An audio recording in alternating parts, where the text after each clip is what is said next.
Happy Hemp CBD gummies are a great way to get your daily dose of CBD in both a convenient and a discreet manner. They're available in peach rings, gummy cherries, sour gummy bears, rainbow ribbons. They've got all the flavors that you would ever want. They've even got sugar-free and vegetarian options for you. It's a great product. Get Happy Hemp is the product. Make sure you shop them today. Just go to the link in the scroll on the bottom and you can save yourself a little bit of money and get the CBD gummies that you need and deserve. Get them today.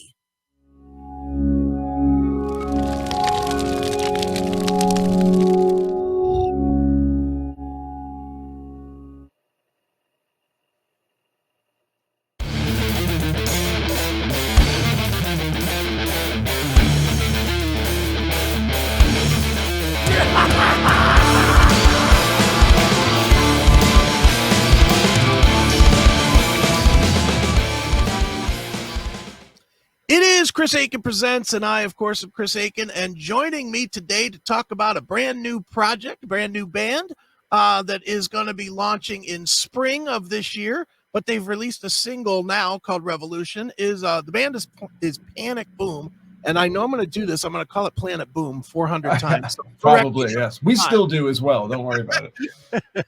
But joining me right now is the longtime drummer of Saigon Kick, and he was in Skid Row, and for 33 seconds he was in the Bulletboys. And he's 32 seconds. Exactly. But he, of course, is the great Phil Varone. Phil, how are you, man? Oh, man, thanks for having me. I'm great, man. How you doing? I'm good, man. It's good to see your name back in the rock world, man. The last time I heard, I thought maybe you were done, with the whole Bulletboys thing. It seemed like that went bad, and I think I remember reading something about, well, I'm retiring, I'm done, I'm out. Now you're back. The bug got you again, no?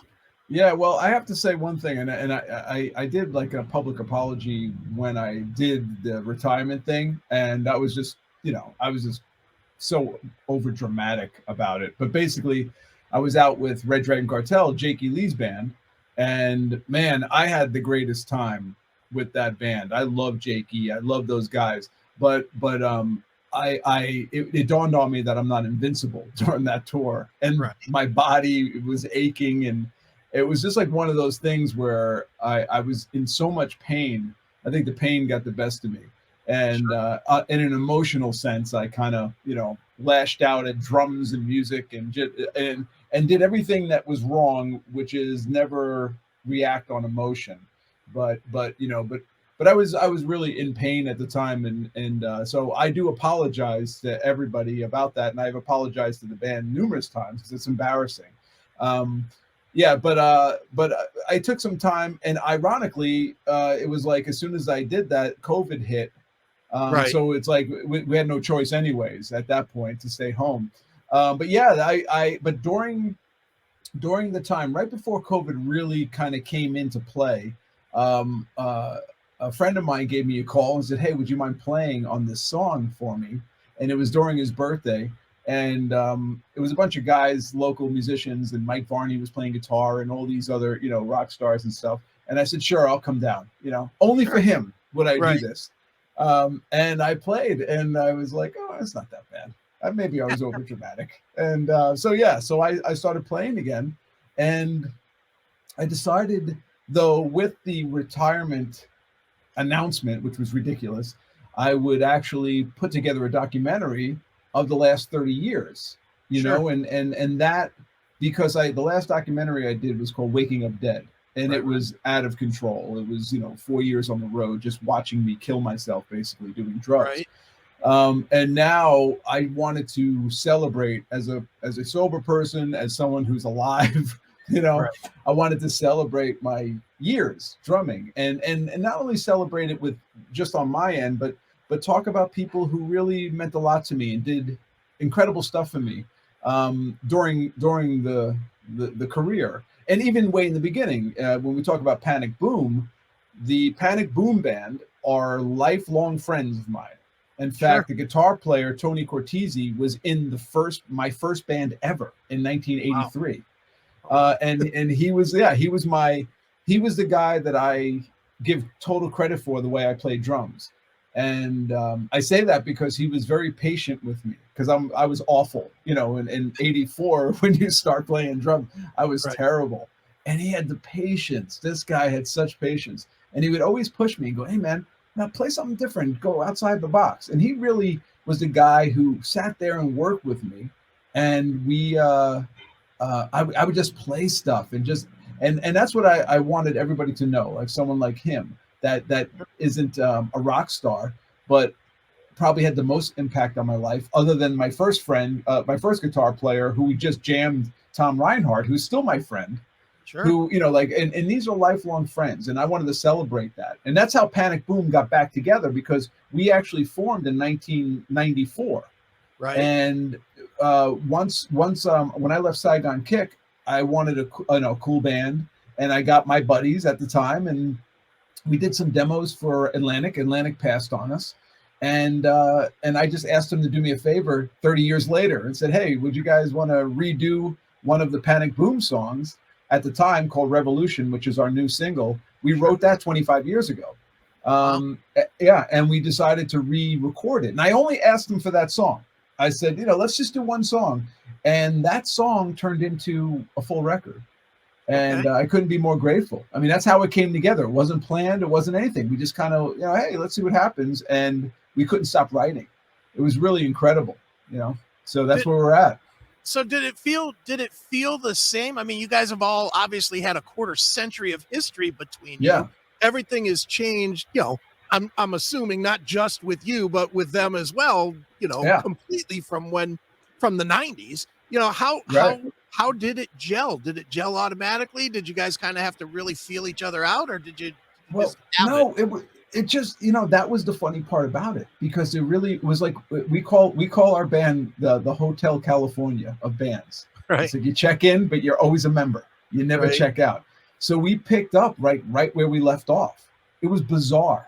You know, now Chris McClernand, who was in Saigon Kick with me, he's in the band as well. So, I mean, you know, we have the rhythm section from Saigon Kick in this band. So that helps, because him and I are, you know, been playing together for 30 years. So it was just a natural thing. It's like we just picked up where we left off.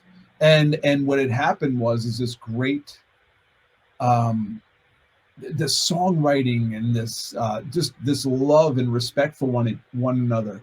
It was just something that was, and during a time like COVID, which was really a hard time for everybody, not just us. And we lost some great people, and we lost our friends and our families. And you know, this band, we just kept on writing and just stayed positive and did something, you know, that a lot of us weren't part of in other bands, which was love and respect and, you know, and being part of something. Because even with our other bands, you know, you not everybody's writing. Not everybody is, you know, are friends in the sense that you got each other's backs.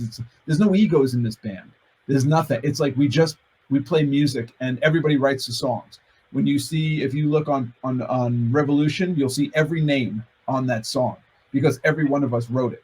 And that's what it's about. You know, there's no more egos. There's no more of that bullshit with, you know, oh, I wrote this and I'm going to put my name on this. So it's really refreshing. And so, no, it was, but here's the funny part.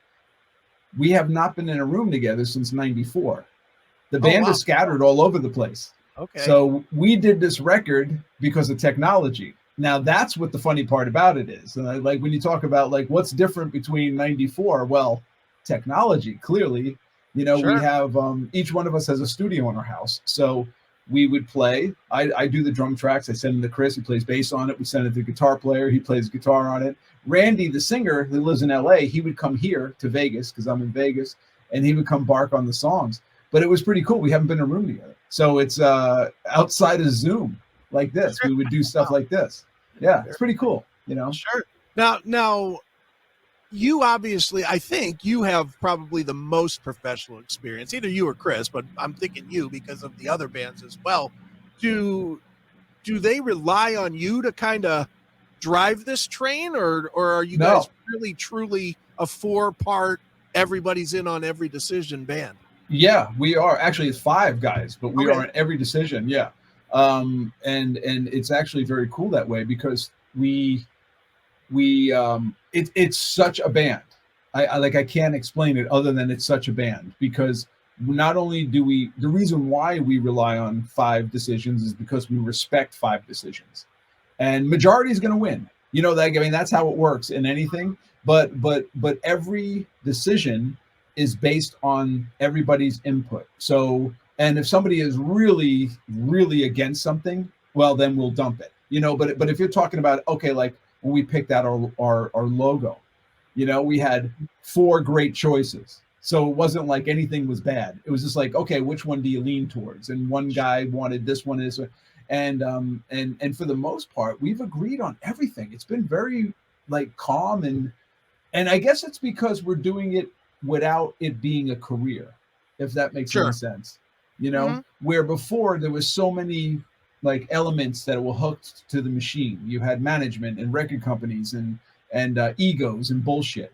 And today it's like we all have our career, we all have other careers, and we're just kind of doing this the way we always wanted to, like just as friends and as a hobby. And if it hits, it would be so great then. But if it doesn't, we're still proud of the work. We're not going crazy trying to get a hit song here. We just we feel that the music is good enough that we want the world to hear it, and our fans, and that's why we're doing it the way we're doing it, and we're doing it ourselves. I mean, the technology is so great this way. We have our wonderful publicist Barbara Papa George, but I mean, other than that, we do everything ourselves. Recording. Chris McClernand is produces and mixes everything. We all record, in our studios. Like I said, I direct and edit videos. That's what I do. I'm a director and I'm an editor. So I do all the videos, and Chris does the music end of it, and we all write together. And it's beautiful. It works out really nice, and no one's stressed. It's very mellow. It's so different than the rest of our bands. It's like everybody's like, oh, cool, sounds good, Yeah. And we're excited again. It's exciting. Sure. Now with the excitement for it, does that mean that you're going to try and take it, to the road once everybody's allowed to take it to the road? Because obviously the last time you're on the road, you got pretty beat up, and I know you haven't forgotten that. I'm sure you don't want to do that again. Yeah, it's a good question, because it's something that Chris and I talk about, because we're probably the ones that don't want to tour per se. Okay. I'm not saying we wouldn't, but we have a running thing, because Chris said to me, well, one of my good friends, he's the guy that created the hologram for Tupac. I was like, well, can you order 2 more then? I'll take one. And, because I want to sit on the couch. I'll let the young kids do it. But we have a guy in our band, Sean, who we love to death, but he's 49. He's the baby, right? Okay. We're a bunch of old bastards other than that. And he's gung ho, hey, let's play a show. Let's do this. And he has a band called Voltage Head that's really great. And he works nonstop. Okay.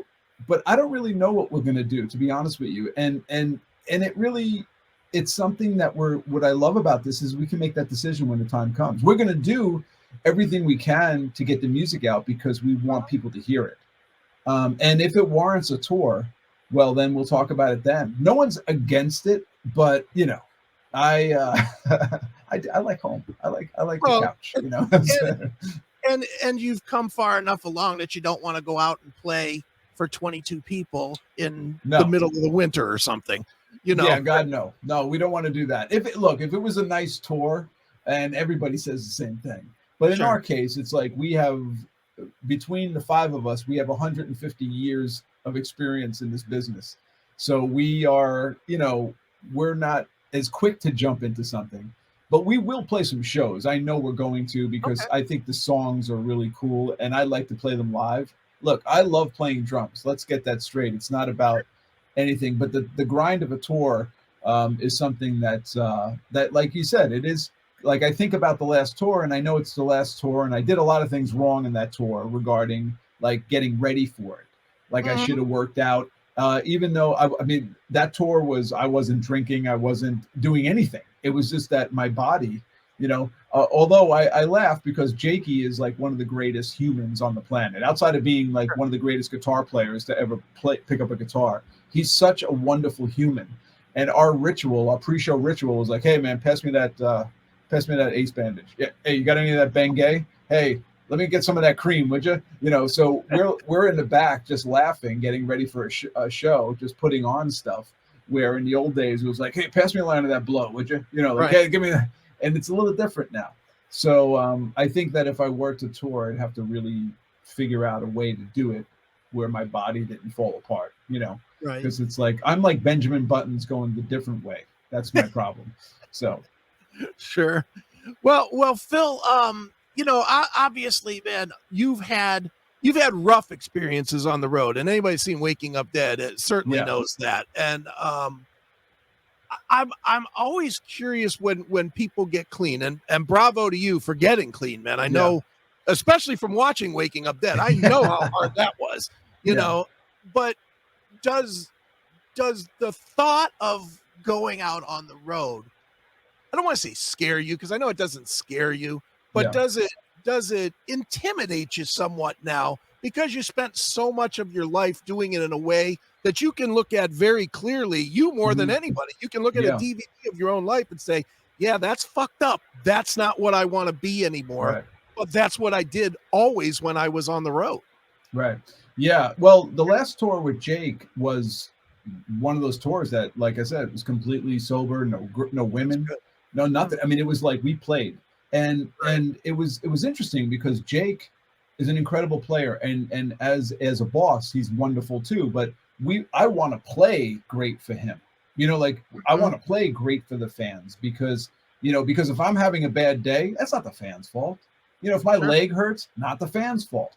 So I always gave 1,000%, and I think on the last tour that hurt me because I wasn't able to heal, so it almost like aggravated an injury, where now I'm not concerned about drugs. I'm not concerned about chicks and none of that stuff. That we're way past that. I mean, we're talking about 20 years ago, what I'm more concerned about is just health and being, able to, one, be healthy as a human and not hurt myself, but two, give the fans a show. Look, they in right now in this day and age where it is going to be a hot ticket when we're able to tour again, once COVID is calmed down a bit and we're able to go out. Even today, they have the protocols that you're going to do a show. If all the fans have to go and get tested and do all those crazy things to get into a show, well, we got to be great. We have to make it so that it was worth every minute that they spend, getting tested and making sure that they're okay and going by the guidelines so they can get into a show. So, and I just want to make sure I'm able to do that, so, and with Jake, it was a 90-minute show, and it was it was 90 minutes I played because I had a drum solo. I had all those things. So I just want to make sure that, one, I'm healthy, but two, that I'm healthy enough that, the fans can really get their bang for the buck, because, tickets are also expensive these days too. Like everything's going up, everybody suffered. Not only the fans, the bands, the promoters, the venues, everybody suffered. So, so to me, I take a live show, I don't take it lightly, so if we're going to put one on, and I was in an interview yesterday with Uncle Ted, and Uncle Ted, man, he's talking about music, and he talks about his fans and how he puts his time into the shows, and it's all about playing and stuff. And I love Uncle Ted, man. He's one of those guys that man, what you see is what you get. And you can agree or disagree with politics. Who gives a shit? We're talking about music. And this is a guy that loves music and is grateful for music. And I took a lot just listening to him talk yesterday. I was just like, man, this guy is 75 fucking years old and still kicking ass like he's 18. Talking about getting kicked off the tour with Jimi Hendrix because Ted played his guitar first, like with his mouth, and Jimmy was going to play after him, and he got pissed off because Ted did it. And I'm just sitting there with my head is exploding, listening to these stories. And I'm like, well, maybe I don't have a problem. Maybe I'm a pussy if I'm, hurting about, my arm or my leg. But health-wise, I just have to be 100% to do that. And we'll probably be out on the road at some point. we'll figure it out, you know. Sure. Will you, and I only say this because I've seen you in a couple of different bands.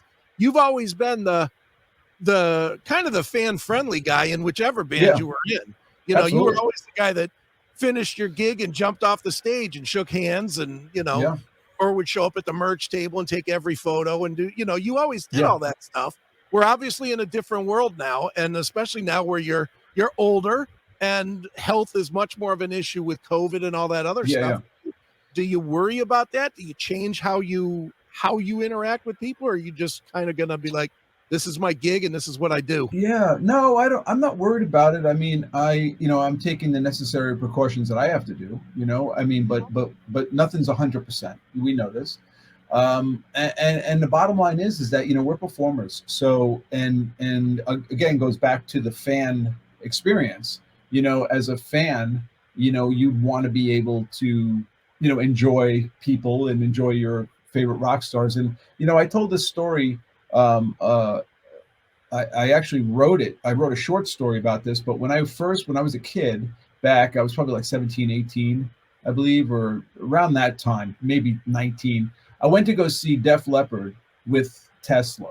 Okay. And I love Tesla. I love Def Leppard, but I got to go backstage and meet Troy Luccketta, the drummer from Tesla. And I'm a huge Troy fan. I was, you know, for years.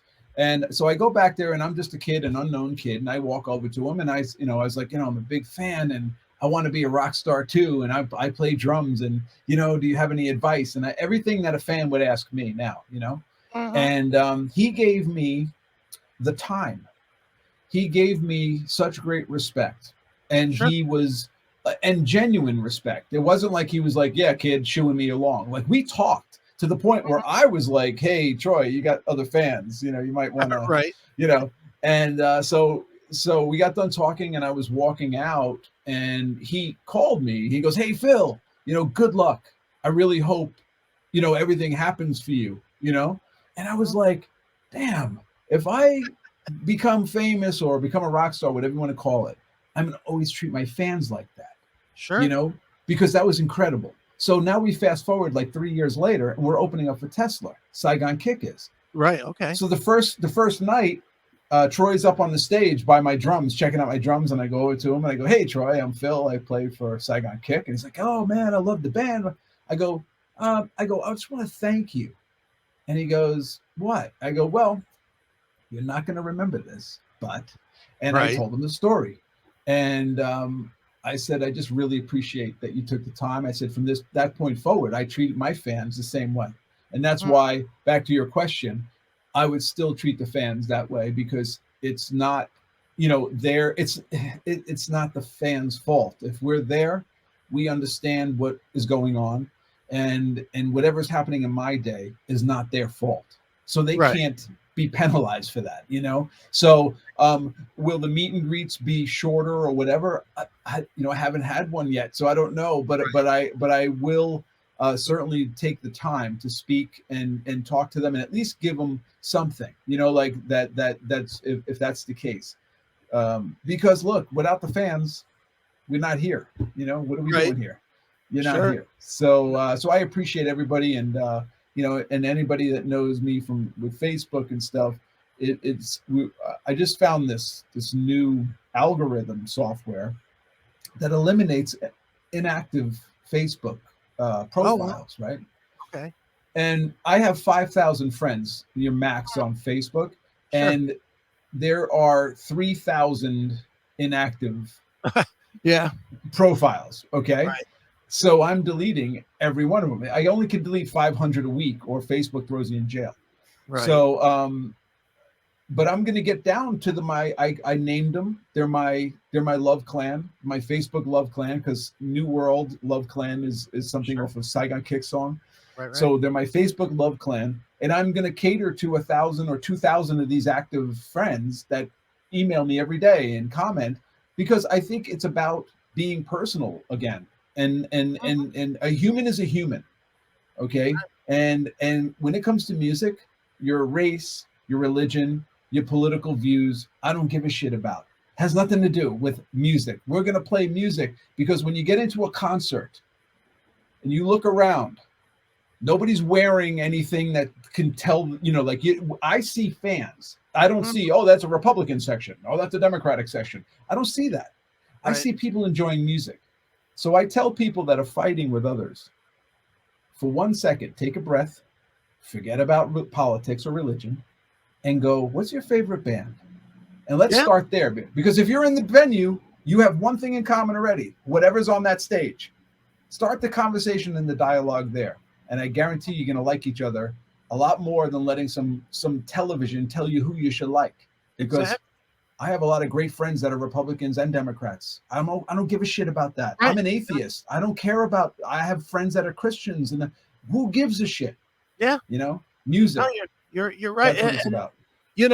We talk about this all the time on the Classic Metal Show. It's up until 10, 12 years ago, did you even know anybody's politics or anything? No, I never knew any of it. What I knew was this guy didn't like Iron Maiden as much as I did, and this guy liked Tesla more than I did. I mean, that's what I knew, and that was good enough. And when you came across issues that you disagreed on, what'd you do? You just didn't talk about them. Or you were respectful and go, hey, I like Tesla a little more than Iron Maiden because of this. And but what you both love is music. Right, exactly. So you can come to a ground, like you can find a common ground. When with politics today and everything that's going on today, no one can find a common ground because it's like either it's my way or fuck you, and that's I mean that's dumb. I mean, that's I don't know. I don't go by that. It's the ever-ending need to be right instead of to just human. Be human, to be normal, But that's another conversation. I really don't want to go into. Well, the spoiler for all the fans and people out there that are watching. Spoiler alert: you're not always right. I'm not always right. I'm wrong most of the time, but I mean well, and I'm the first one that'll go, "Hey, man, teach me. Sure. What do you know that I don't know? Because I would like to know." Because I don't want to be ignorant. And if you call me out as being ignorant and I'm ignorant, well, I'll be the first one to say, I'm sorry. Because I was ignorant when I retired, I mean, I was wrong. And those are the consequences for being wrong. Being wrong does not make a bad person. It just makes it human. No. That's all. But saying you're wrong makes the good person to me. It's like admitting you're like we learned that in the program though. I mean, it's like, you have to see your part. That's all. Sure. And I think we have the real pandemic is people not seeing their part in anything, and just loving thy neighbor. My God, man, we're humans for fuck's sake. We're humans. That's it. If the saying goes something to the effect of, you never learn anything by being right. You only learn by being wrong. You only learn by making mistakes. So. Right. It's actually better to make the mistakes. So make you better at whatever you're trying to do. And listen to the other person, man. That's all. Just listen.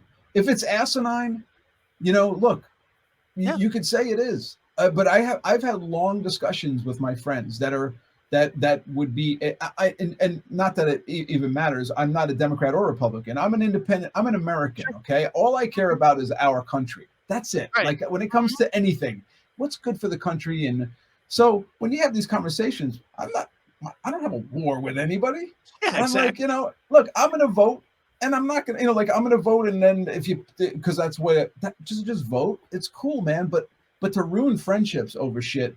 Yeah, and ironically on people who just don't give a shit about us. They're politicians. They don't give a shit no matter what side they're on. Amen. They do what they do and then they move on. Yep. That's it. But we live here. We live in the time. And we have legacy. We have children. We have our name carries on. And I think that so many people are doing a disservice to themselves by not preserving their legacy. I mean, I have kids. I've done a lot of shit in my time. Okay. Sure.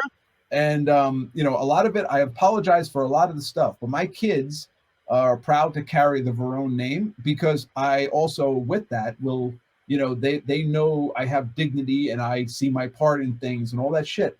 And I think that's what's most important, that it's not just about me anymore. Right. We have kids and a family. You got to go a little bit past, and that's the selfness of people. People are selfish and you got selfless. Then I think that's the difference and respect. Sure.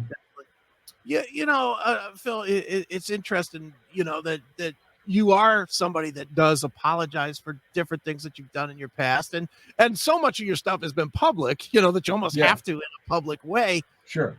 I'm curious. I know the Skid Row guys, Sabo and Rachel, really were not happy with you, and they were very Right. vocal online. And I don't want to get into all that, other than I'm more or less just curious. Have you been able to reach out to them and patch that up, or is Yeah. that one that just gets left alone, or what? Well, I could tell you this. I don't really know what happened, to be honest with you. I don't remember the exact. They were mad about the movie. They were they Yeah, were they were mad about the as that movie. was, yeah, because I know they came online and there was some stuff said, Yeah, and then I said some stuff because I was hot, whatever. However, they said stuff that was defaming, so I sued them. Now that the worst part about that is number one, I love those guys. Okay, um, probably the best time I had in a band. Like honestly, I had such a great time, and I left the band not because of them. For me, I left it because I right. was unhealthy and I thought I was going to die, and that's the truth. Mhm. And when I came, and they actually when I came out of rehab and I was alive and like, okay, this is cool. I'm gonna gear my life now to healthy stuff. They had a drummer that wasn't cutting it, and they asked me to come out and play, and I was like, of course, I'm not gonna leave my brothers hanging. But I did that sober as shit. Right. Nikki Six was my sponsor. Luckily, he's a sweetheart, and Nikki was like talking me through shit while I was on the road because it was very tough for me. That was a tough one. So when the movie came out and those guys were part of the movie and paid and everything, there was nothing that was weird about that. I Right. mean, they knew they were going to be in it and they got paid for it and all those other things. So when they started saying things, it was more just crushing. It was like Mhm. betrayal, and like I felt like, it was like these are my brothers. And so I sued them, and that's something that's probably was something that I just hated the most out of my whole career, is that I'd have to sue brothers to shut Right. up for being on the internet talking shit about stuff that was completely wrong and weird. Like I didn't even understand it. It was I was more blindsided. Right. And I remember at one point, Rachel had, we have a mutual friend, and she called me and goes, Ray, I just got the phone with Rachel, and he's like just distraught that this whole thing is going down. And he's saddened by it. I'm like, all he has to do is reach out and call me. I said, number one, I take his call. Number two, he's my brother. And I would drop the suit in 2 seconds. All they need to do is call me and just go, what the hell? Just so we can go, what the fuck is going on here? Because I was blindsided. Mhm. Well, he never called me, so we went through the suit, and I won. And and years later, I think it was like 2017. My dad had just passed away, and Yeah. I was just in that mode of like, I'm just, when somebody close to you dies, whether it's your father or your friends, close friends, you start thinking about death. You're like, man, Sure. we can go at any moment. I Mhm. mean, Bob Saget the other day, like, I mean, just out of nowhere, these people, we're getting older, and life is a little more precious than we thought it was when we were kids, Sure. um, especially with COVID. It's Mhm. like I've lost so many friends to COVID, and it's just, yeah, it's unbelievable. So these days, I reached out after my father passed away, and I got a hold of Snake, and I go, dude, I just want to say, like, I don't know what happened, but Mhm. like we were brothers, and these are the guys that I would take a bullet for. And these are guys that I know things about them that will go to the grave with me. I don't care who asks me. They're going to the grave with me because that's the sanctity. That's what you do, in a band. And he immediately emailed me back and said, "Hey man, I'm sorry about all that too. Like I was like, I just wish none of that happened because it was terrible." Right. Now, then I saw Scott Hill, who I absolutely fucking adore. Sure. I saw him at a jam, and in LA, we're on the same jam together. We didn't play together, we were on the same that night. And I Right. got to talk to him, and I was like, this is great. And then sadly we lost Johnny, but I've stayed friends with Johnny since I left the band. Mhm. And Right. sadly we lost Johnny last year, Right. and which was brutal. That killed me. It just killed me. It's crazy. And then you start thinking again, like what if Snake were to pass, or Rach, or like, how am I going to feel about this? And these are my brothers, even though I haven't talked to Rach. It still would kill me. Like, I don't have ill will towards anybody in that band. I loved that band. I had such a great time. And before I joined that band, I knew them for 10 years. They were my friends, like, I consider them friends. Rachel, I don't know. I asked Snake, I go, why is Rachel mad at me? And he goes, I don't know. He just doesn't know. And I think it's got to the point where it's so long ago that instead of just saying, hey, man, let's be bros, because we were in the same room together in Nashville only a short time ago, and he wouldn't even look my way. But I saw Rob Affuso and all my buddies, and like, we're all friends, And I don't know what it is with Rach. I reached out and sent him a letter a couple of years ago because, and I don't know. I just don't know. But I love those guys. I adore them. I had the time of my life in that band. Sure. We like, I had every rock star dream was answered. Opening for Kiss, out on the road, recording at Johnny Bon Jovi's house. Doc McGee is a manager. I mean, it was just a wonderful time. Sure. I can't say anything bad about that. There wasn't anything bad other than me doing drugs, which I stopped. And the only way to stop was to get out of the business, which I did for 10 years. I didn't leave the band and go join a band. I just tried to save myself. So, I would love to talk to Rachel again. He was my brother. It saddens me every day. It's like a bad breakup, right? Or somebody just dying, because it's like a guy that we shared so much stuff with, and we did Prunella Scales together. We recorded a couple of records together. NASCAR, all the things. If it wasn't for him, I wouldn't have got into NASCAR. Right. So it was all that kind of stuff. So yeah, it's kind of sad, and but I don't hold grudges like that. I really don't. I really, especially this day and age, I think it's important that friends call a friend, and no matter what has happened, nothing happened maliciously. Nobody did anything to anybody. It's kind of like nobody knows why. So why don't we just forget anything and just go, hey, man, clear the slate and move forward. Right. Right. So, man, in a weird way, I sort of went through something like this where I didn't speak to my parents and my brother for 12 years. Wow. I had that kind of a falling out as well. And I think what happens is the further you get, the harder it is to bring it up, to actually venture back. And I know once I personally went and brought it up, it was like, okay, well, water under the bridge. Let's not rehash it. I think people a lot of times are afraid that you're going to want to rehash something, and it's easier to stay angry, and it kind of is. It's easier to stay angry. Well, it's definitely.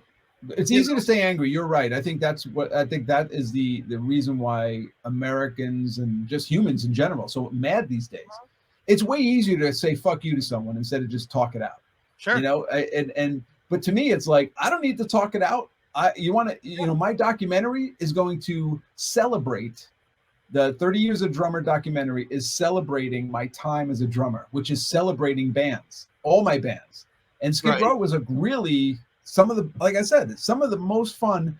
I was just watching the making of Thick Skin, which was a DVD that we released, and the fun we had and laughing and all those things. It's like, I just really miss it. And it saddens me that we're not all friends. And at least civil, where you can go to an event and you see them, you can hug them and say, hey, and hey, man, good to see you, love you, whatever, because that's important, because tomorrow one of them could be gone. Johnny Johnny was in hospital for liver, and then he was dead. Like, I didn't even get a chance to talk to him. I couldn't talk to him. He was gone, and that's hard. That's hard to swallow, because you don't need to talk to someone every day to be their friend, right? But when you call them or they call you, you got to be there for them, and you pick it up from where we left off, and that's all I'm doing these days. So Panic Boom, these are my friends. These are 30 plus year friends that I love dearly. I was watching the Beatles documentary, and it blew me away. I spent more time in awe, crying, dealing with all these emotions of watching my favorite band in the world write my favorite record of all time. Right. And I'm amazed. And I saw a love between Paul McCartney and Lennon that I knew nothing about. They loved each other dearly. That band loved each other dearly. Sure. Breaking up, that doesn't matter.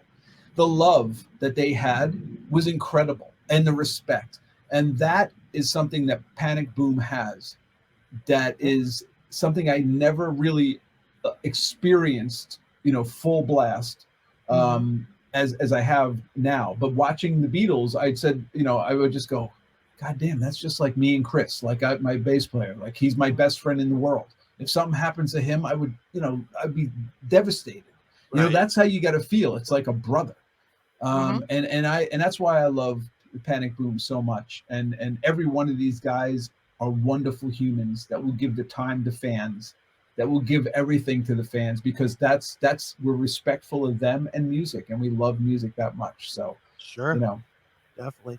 Well, and obviously you've given us all a taste with Revolution, the first video that's out there. It's out there on YouTube. People can get that, and the album comes out in the spring. Is that correct? We're planning. What we're going to do here is, by the way, today everything is out on digital platforms, iTunes, Spotify, everything. Every place that carries music, it's on YouTube, Amazon. So what we're planning on doing, we have 14 songs written. So it's going to be a self-titled record. Everything's done as far as, like the album covers, all that stuff. But we decided we're going to go singles first. Okay. And so Chris, like I said, he produces and mixes. I do the videos. So we're shooting another video for the next single, which is going to be more, it's a hit oriented type of single that I think people will dig, and we're gonna play, go from there and see what happens. We just, like I said, it's like we're not really putting dates on stuff. We're just gonna organically let it come out, and because no one gives a shit really. It's like, who cares? Yeah, it's gonna be out this year, yes, but we go through right now. We're putting stuff out through our Bandcamp. So if you go to panicboomband.com. That's our website, and that'll have links to everything. So you can go to our Bandcamp or whatever, and then of course I'm also putting our Song Whip links in there, so that'll take you to everything that is playing Panic Boom. So the fans, go to panicboomband.com, and you'll be sick of us because everything will be on there. So. Very good. No problem. Oh, yeah. One more time, the band is Panic Boom. It is Panic Boom. Panic Boom, Panic right. Boom, Panic Boom, not Planet Boom. Panic Boom. And make sure you check it out. It's a cool song. The song I've heard is a cool one. I'm sure the rest of them are as well. And Phil, as always, it's fun chatting with you, man. And thanks for jumping in on CHRIS Akin Presents. Thanks, Chris, man. Anytime. I hope I'll be back for the next single. Let's do that. Doors always open, my friend. I appreciate it. Thanks, brother.